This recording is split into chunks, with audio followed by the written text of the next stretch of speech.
Okay, so we are here for our first Q&A on this Saturday morning, and I have Anabel and Joe from Doghouse and Don't Open the Box, respectively. Both films shot on a micro or no budget, and really keeping to the heart of independent film, which is if you've got an idea, just go and make it. So my first question for you, Anabel. Was this inspired by a horrific house share that you had? Yes. Many. And a lot of murderous feelings I felt over the years kind of inspired the script, truthfully. No one actually died. Not that I can disclose anyway, but they could have done. And so this is just literally a manifestation of all these horrendous house shares you've had. The anger and the horrific experiences and just being in your 20s, really. And I think everyone who's ever lived in a house share can relate to that. One of our judges, Carrie, she put on her comments that this was like every single house share she'd ever had. So, and Joe, what about you? So what brought this idea around for you? I think originally I wrote it about 8-9 years ago for a competition, and I never actually submitted it for the competition. I just wrote it and they were like, I don't want to submit it. And then when the pandemic happened and I was locked away for a year, but I had this little brief window, I was like, what can I make for like nothing in a day? And I was like, well, I'll pull this old one out. And yeah, that's where that one came from. I'm not exactly sure where the idea came from because it was like 8-9 years ago, but I think the competition was called, you had to write a short film beginning with a letter M, and that was it. And so I just pulled that one out somewhere. And I know we've both highlighted the fact that they are zero budget films. The location for yourself, Anabel, how did you come to that location, or is it somewhere you live? No. Actually, I wrote the script with the house in mind, knowing that my friend Sean, who is in the audience, or trusting that he would let me use his house, and I obviously had an awful lot of trust in him and Daisy, who lived with him, that they would allow me to film in it, and they did. And Sean is also in the film as well, in the party scene. And how long did it take to shoot? We shot it over 3 days. It was 3 consecutive Sundays. So because I was doing all the production and props and costume, it kind of gave me a week in between each day to kind of set myself up. And then, to be honest, the shoot days, they were very well organised somehow. And yeah, everything just went really smoothly. That's excellent. And how about yourself, Joe? How long did it take to shoot, and where is that location? So, my DOP, that's his flat, and basically I decided to shoot there because he always moans about having to wake up early, so I was like, sod it, let's just shoot at your place then, you don't have to wake up early. And shoot time, it was 4 hours, but 2 hours of that was waiting for makeup, so we had a pizza party break halfway through. It's like a 2-hour shoot, really, essentially. It's interesting, though, because as I say, it does highlight the fact that if you've got to make a film, as long as you've got the location, that's like the key thing. What are you working on now? I've got a feature film that I'm pitching. I was very fortunate to convince my acting agent, United Agents, to take me on as a writer and director as well. So I'm pitching my first feature film at the moment, and I've got a few short projects in the pipeline as well. And hopefully I'll have money to do the next ones. Always a nice thing. Because it's been quite exhausting not having funding, especially the post-production. I don't think I realised like what a tough slog that is, and what a huge ask it is, firstly of everyone that was involved making it, both shooting it and in post-production. It's very difficult to, and I feel guilty asking, giving people deadlines when I don't have money to give them. Yeah. So everyone that I've worked with on this film, I feel like I owe big time in the next projects.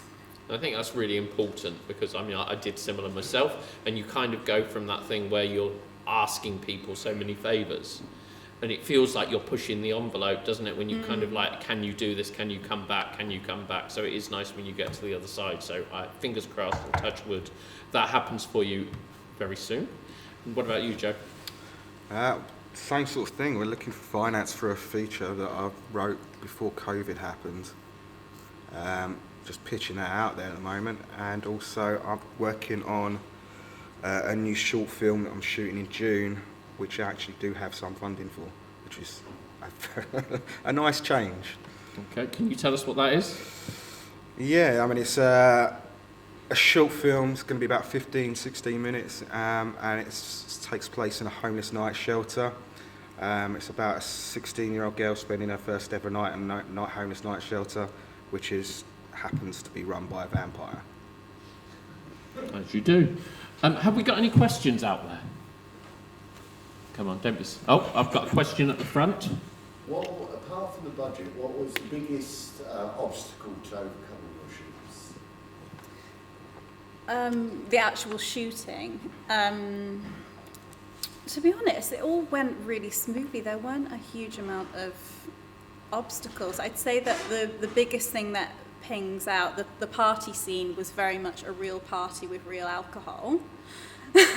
And I felt like I owed that to everyone. It was at the end of the shoot. So I think probably the biggest difficulty was shooting that and having everyone being a bit drunk and rowdy, and then having to shoot a quieter scene afterwards when everyone was in a party mood. So genuinely for me that was the biggest difficulty. But I just really I really wanted an element of fun and for everyone to have a good time, especially since they were giving their time for free. I mean, I think for us it was deciding what pizza we were going to have. But no, the actual shoot went really smooth once we decided what to do. I mean, I had the lead actress in mind. I met her about 2 months before in another film. I knew she'd be perfect for that little role. The actors came and they're all very professional, and we knew exactly what we were doing. I actually bought that box about 3 years before, specifically for this film.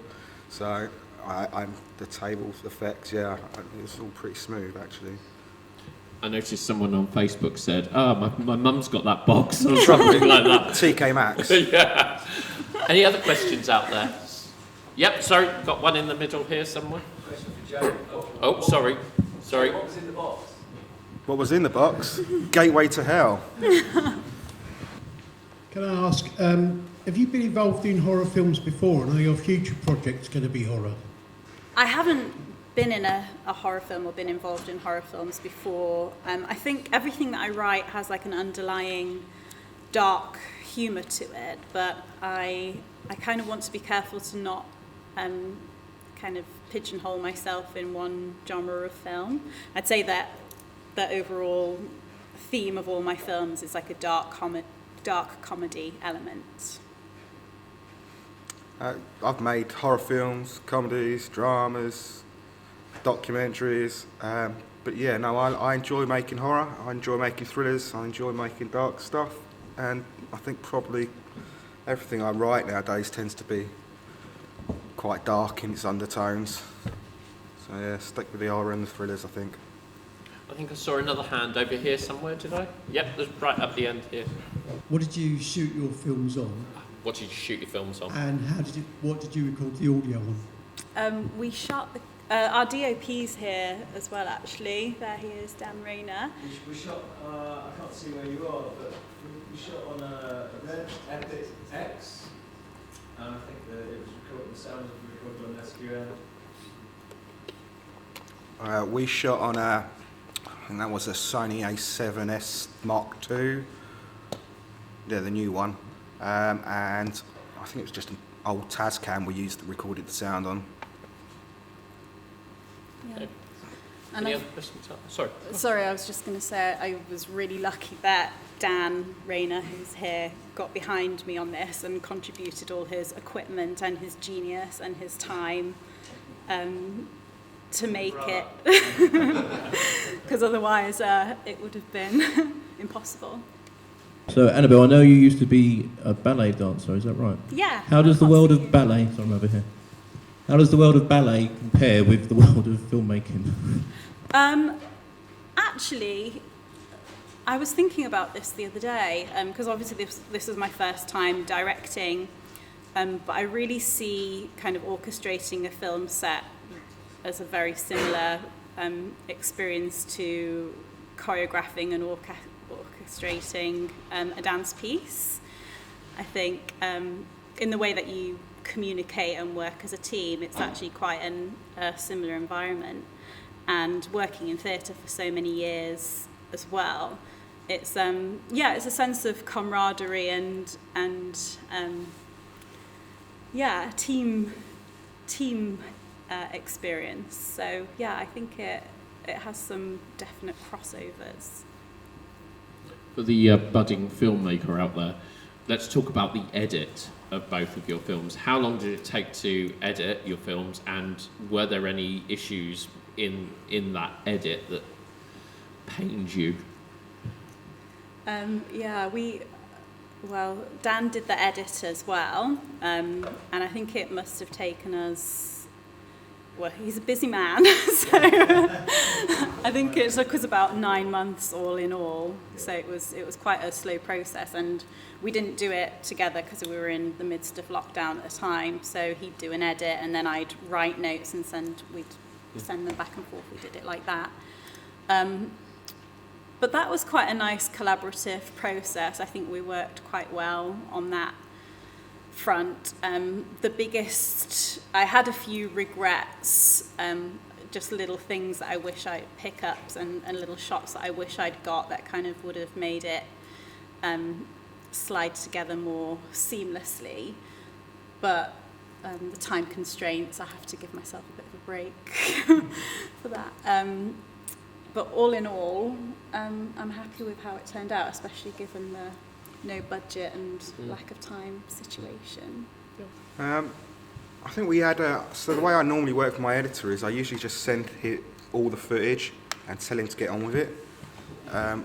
And then he sends me stuff back, and I go. Then after a couple of cuts, I go up there and sit in a room with him and do little tightening stuff. But again, we were in lockdown at the time, so doing it all virtually was really quite tricky at times because I'm just not used to doing it all virtually. But the first cut we got done in 2 days, and then I think it took about 2 months afterwards to get it all finished. I have to say, my composer and sound effects, Hannah and Liam, are here, and they did a brilliant job, so thank you. And you know, I think it was a couple of months, but the hardest bit was doing it all virtually in the actual cutting, and not being in the room when really getting into it was probably the trickiest bit.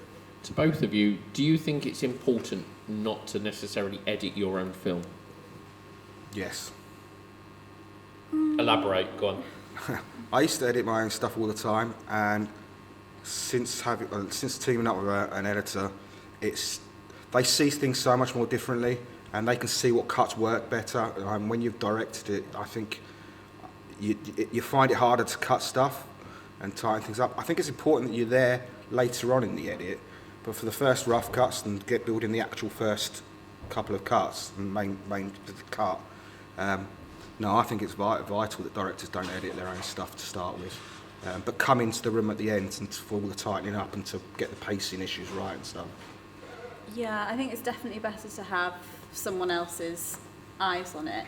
Obviously, Dan had shot it as well, so it wasn't kind of that separate because he knew what was there. But I think because I was in it as well, I don't think I could have been so relaxed about choosing. I think I would have been too judgmental of my own performance to have selected shots of myself. So I'm glad that that was out of the equation. And Dan chose all the best bits from his perspective.